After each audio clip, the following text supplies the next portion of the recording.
So I read a story that one of you walked into the studio the first day recording for this, which, by the way, I think happened a little bit sooner than any of you expected, right? I mean, it was you were going to take a longer than, what was it? No, was it supposed to be? Well, we got to grab you on the mic there. I think it took longer than we expected. Really? Yeah, I mean. Well, I meant the break in between. No, yeah, well, the break was never really a thing for us. We were kind of joking about it, and then people took it seriously. Oh, as they tend to. So yeah, we took 4 months off the band, did other things, and then came back together, started writing songs, and then it kind of took us like 8 months to write, and then we went in and recorded. Is that frustrating? I think the music industry, like, it is a little frustrating that it takes so long, and now that bands have to tour for so long.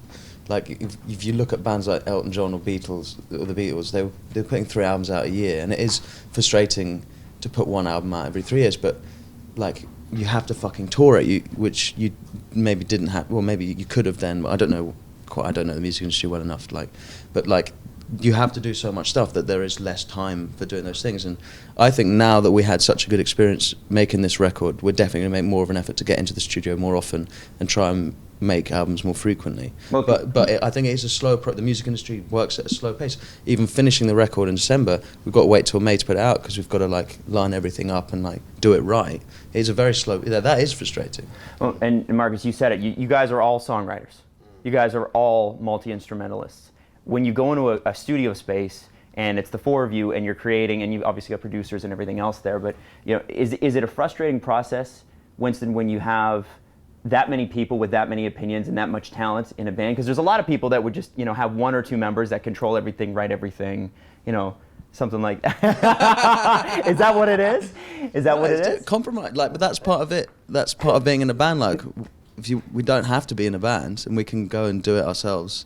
Mm-hmm. And we all see that the compromise is worth it because it will make for a better project as a whole. So that's the trade-off. So yeah, it's definitely frustrating loads of times, and like, we want to strangle each other sometimes, but like, it's worth it because we know the whole thing is going to be better if we all put our input into it. It's just kind of it's the trade. And you guys have written a lot of songs.